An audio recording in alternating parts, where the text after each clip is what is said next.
This is probably one of the most impactful books I've read. I think it's an awesome story. Patrick Lencioni's great.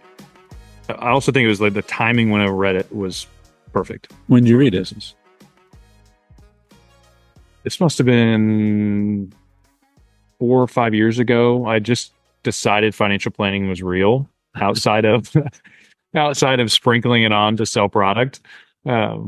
I'm glad I can make you laugh, but that was my life. But I was this epiphany moment of like, wait, I can actually charge for no, what I do for a living. That's a good way of saying it, because a lot of advisors we talk to, they're like, well, you can do that? Like, that's real? Like, yeah, it's a real thing. It's like a life hack in our business. But for me, I was still questioning my value. I was trying to take the old way of communicating that I was trained as an advisor, which was get better at selling stuff. Yeah. Which meant talk about yourself and your process and show the same illustrations. And I was trying to apply that to this financial planning process. So I'm valuable. And it was just at conflict. And so reading this book, and we're going to unpack it with you guys today. If you haven't read it, pick it up, read it. If you've read it, be open to probably the first time you read it, everything didn't sink in. And so we're going to try to highlight some really key points for you. Yeah. But it was about just bringing something different to the table that, at least for me, the industry and every firm I'd been a part of did not give me permission to do it this way. It has become really a manual for how to approach planning. Not the mechanics of planning, which is why I like the book. It gives you a framework for how to be different from the very, and I don't remember if it's the very, as you said that, I was like, I need to read this book again. I don't remember if it's the first story in the book, but there's something about, you remember the part where this, I think that's the first time one of the company that buys a smaller company, it's the first time they like accompany someone from the smaller, faster, better company that's doing a better job. And he accompanies them and to a client, and basically the client's like, "Oh, this is new artwork for a new campaign or whatever." And the person goes, the consultant says, like, "These are all bad, like all of them. Like, did your people tell you these are good?" And he's like, "Yeah." He's like, "Yeah, they're wrong, man. These are bad." You know what I mean? Yeah. And I was thinking of that as we were preparing for today's episode, because it talks about, you have to get past the fear of losing the business. You have to just say, I'm going to do whatever's in the best, in the best interest of the client right away. And I love this book because it teaches you that authenticity can win. And in fact, if you want to win, the more authentic and the more honest, the less BS, that will separate you. Yeah, for me, I think I think it does always win, and winning doesn't mean always getting the client. Yeah, I think winning is getting the best outcome for your business for that potential client, because you will meet people that should not be clients. And as I've taken on this posture, if I sit with a client and I tell them hard truth and they can't take it, and they want my firm to be more of a yes man type of, we're not built to do that well. And so trying to cater to them and do what they say when I know it's wrong, going to somebody, and the idea, my takeaway for this book is treat somebody like a client right away. Yeah. Even when they're not a client. And so whenever I have a strategy meeting, that's why we use the word strategy meeting, because every meeting, whether I've met you or not, I'm going to come with value. I'm going to ask you hard questions. I'm going to lean in. No longer am I going to waste time telling you about how long my firm's been around, or let's spend a whole hour with small talk just trying to set up a second meeting. But hey, trust me, in the second meeting, we're actually going to get to valuable stuff. Like, no, I'm going to come out hot. I'm going to have great questions. I'm going to give you my best ideas. And I think even outside of business, whenever you come in this posture, I think about with like, if someone's not a friend, but the first time you meet them, you treat them like a friend. Yeah. That is them experiencing you in the way they should. Yeah. Versus, hey man, for the first couple of years, I'm going to show them just a different me that I think they want to like. And then maybe we're going to become friends. And then all of a sudden they're going to see the real me. It's like, come fully as you are. Yeah. And the pressure for us as advisors, like, we have to be ready to do that. Yeah. It's easy to hide behind your sales process you've been taught with your pamphlet, with the same illustration you show all the time, but you're really wasting time.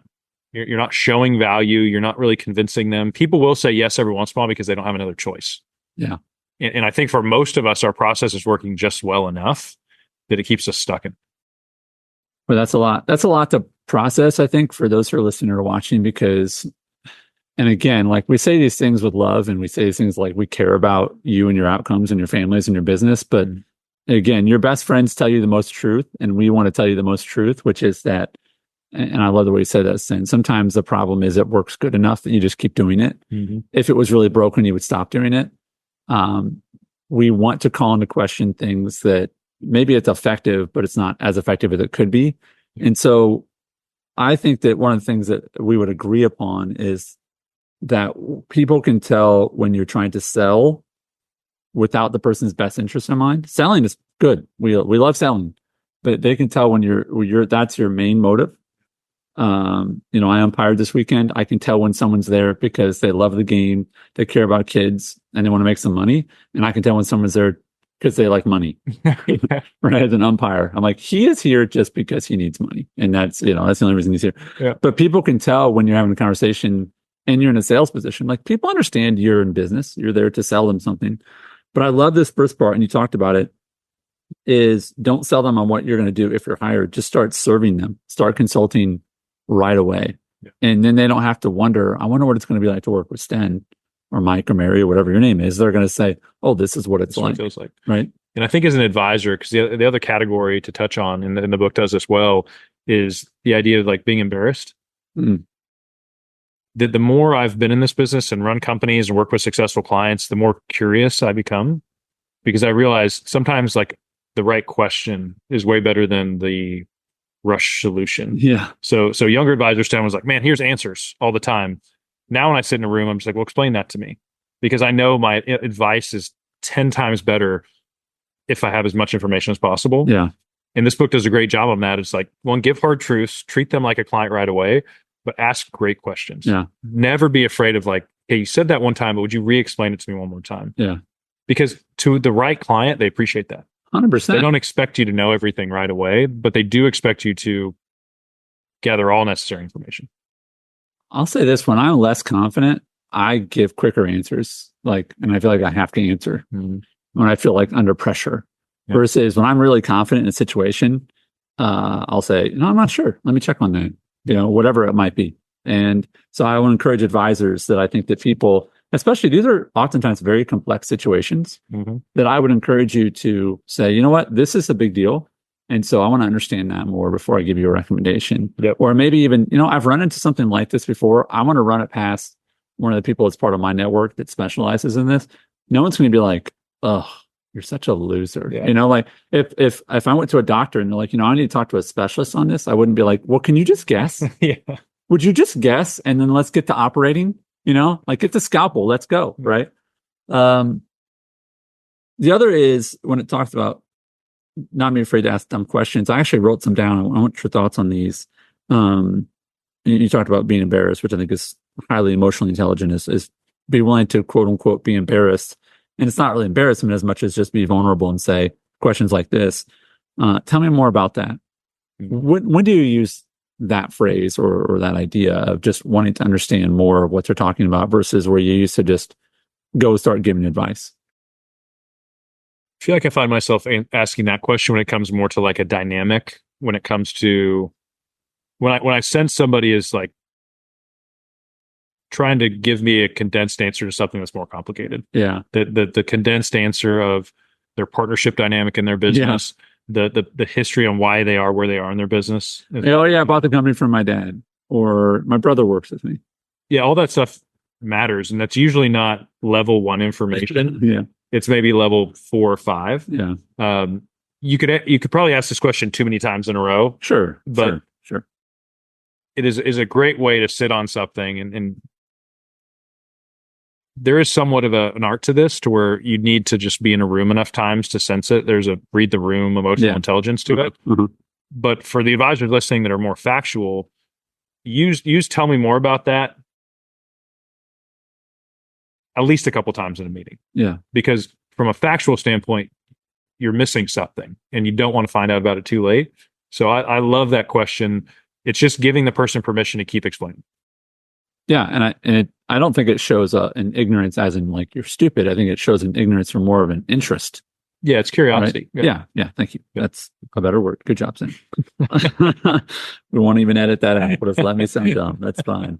I also like this one. I'm not familiar with that. Tell me more about it. It could be about their business. Mhm. It could be about a decision they made in the past. And you could even say, and again, this is just transparency and honesty, which again, the book Getting Naked, we're talking about it. It teaches this is I've heard of that. I don't know that I understand it to the degree you do, or, tell me why you made that decision. Things like questions like that.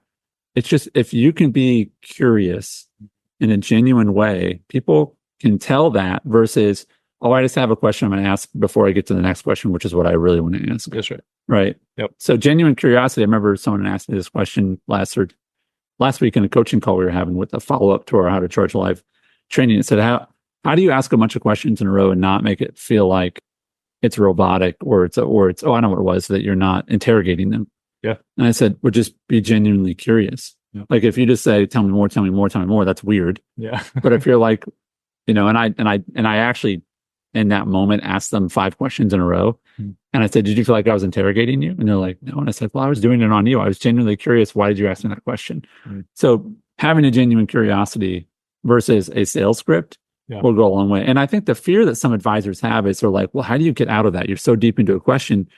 I would encourage you to use language like, and please give me yours, Sten, is, well, now that we've really dug deep into that, let's go back to where we were before and let's go get back on track with that. I mean, it's not a bad thing.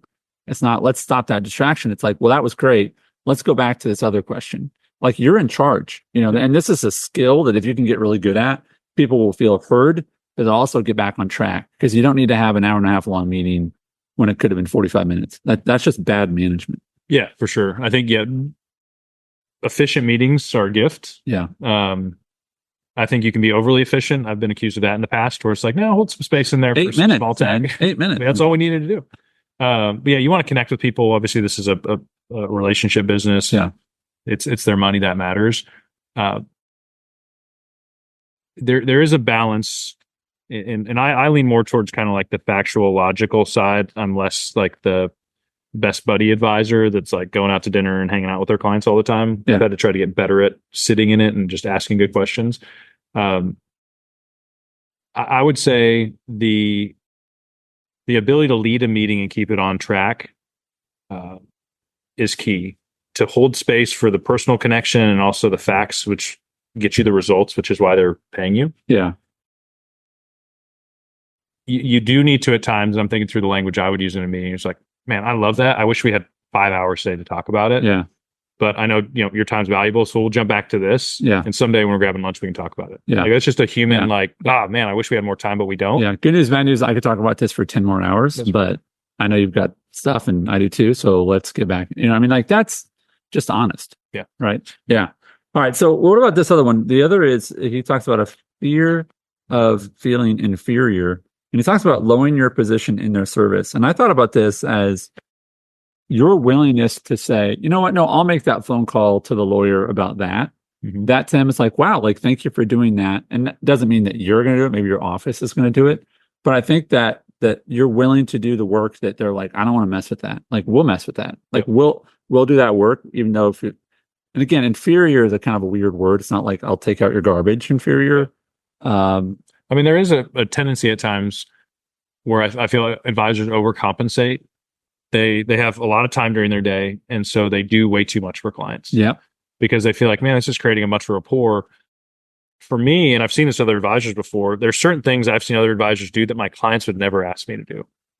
Like, they would be embarrassed to ask me to do that, because I think there's almost this respect mutually. And there's also things I wouldn't expect my clients to do. If a client said, hey, Sten, would you drive 3 hours to come pick up this check? I don't think they would ask me to do that. Yeah. But I think there's some level of your time is valuable, and that should go both ways. Yeah. And so if you do feel yourself and like, man, I've set really bad boundaries, you have to fix those soon. Give me some examples of that. I'm thinking of like how reachable you are could be a bad boundary. Yeah, potentially how many emails you directly respond to, or setting the expectation. All this comes down to expectations up front of, hey, if you need a money request, that you're going to call this person about that. Right. Hey, when it comes to setting meetings, this person's going to help me with that. Yeah. And what I've realized is most people will just accept that as the process. Yeah. What you don't want is all your clients feeling like they get to decide your business model. Hey, why don't you respond to my email I sent an hour ago? Okay, remember we talked about like within 24 hours we'll respond. And so I think systems and expectations help with that a lot. But unfortunately, I see too often advisors filling their time with over serving about clients with things they never even asked for or need because they're avoiding other things in their business, like prospecting more, hiring the next person they know they should. And so I appreciate you clarifying on this. We should project manage really well for our clients. Yeah. We should take responsibility for things moving forward as long as they're getting us the things we asked for. But we also need to hold a professional line that, no, I'm not mowing your grass. That's just not, that's not part of our engagement. You can say that, oh, I'd love to help you with that, but that'd be a separate engagement. Like there's so much good language around that to say, I am here to serve you. Yeah. But also I'm a professional. Yeah. What that looks like. I actually think that one of the ways that you could phrase this, and again, the book Getting Naked, Patrick Lencioni, is to stay humble. I'm reading through some of these descriptions and it's like honor their work, make it about them. I think another way of saying this is take a genuine interest. So it's not like, well, you're lucky to be with me today. Like that is a pompous attitude. Like have a humble attitude and say like, how's business? Like inferior could just be like, I'm not, it's not about me today. It's about you. Yeah. That's a servant's heart. And I think that goes a long way. You're a professional, but I still feel like if I go to a doctor's office and they say, thank you for choosing to work with me. That's very different than most doctors' attitudes, which is generally like, you're lucky to have met me today. You know what I mean? Right. Yeah. Which may be true. Maybe true. Yeah. No. So those are all great. If you haven't read the book, read it. I think there's a couple read throughs. I think read through number one might be like, yeah, wow, this makes sense. I can't believe I was doing it the other way. Because the way they put it in the book made me feel silly that I thought the other way worked. Because they compare these two firms and the way they write it out, you look at this firm as like, man, they're around, they're kind of successful. Like, what are they doing? The next read through, I think you're going to try to sit in a little bit more and think about like, okay, how would I actually apply this? Yeah, some mechanics. Yeah, the mechanics of as an advisor. We teach a lot on this with whiteboarding, asking great questions, what the meeting structure should be like before you propose your fee. And so we've done a lot of that work for you if you're in our coaching community. And this is probably a book you read. It's maybe not an every year one, but probably every 3 years. Yeah. As a reminder of, man, if left to my own devices, I'm probably going to default to a more facts-based, transaction-based interaction versus a curious value add posture. Yeah. And again, the last thing I want to mention about the book is that it's not your typical business book at all in its format. It's about 90% fable. So it's a story about a consulting firm that buys another consulting firm, a larger consulting firm that buys a smaller one. And in doing so, they get to learn why is a smaller consulting firm consistently beat them when they're going head to head. And what I would say is if you don't read this, then it could be a story for the future of why do some advisors lose out to other advisors that are offering planning? Because if you're not offering planning, you're not being agile. You're not serving people in the way you could serve them. And I know that a vast majority of people listening to this are doing planning or are interested in it. So I love the idea, Sten, of you setting up the way you did, which is like, it will convert you to like, this is how I can earn business and keep business, which is so interesting because the most common question we get is about how do I get more business? Yeah. And I think this book is probably, it's the one I refer to the most or recommend the most when it comes to you want to get business, read this book and act like that. Yeah. Even if you don't start charging for advice tomorrow, what we know without a doubt is that you need to value your time and ideas and learn to communicate that way. And the good news is someday you're going to realize like, wow, these people want to pay me for it. And so for advisors that are reluctant to charge, we don't say you're charging a fee tomorrow, but we will teach you to behave differently, speak differently, because you should act this way regardless if you get paid for it or not. And the good news is if you adopt that approach, which I promise you is way better, the client appreciates it way more. Charging just becomes a switch you flick someday. Yeah. And that's maybe a limiting belief you get over later, but we should all behave this way when it comes to our clients. Absolutely. Thanks, Stan. Thanks, bud.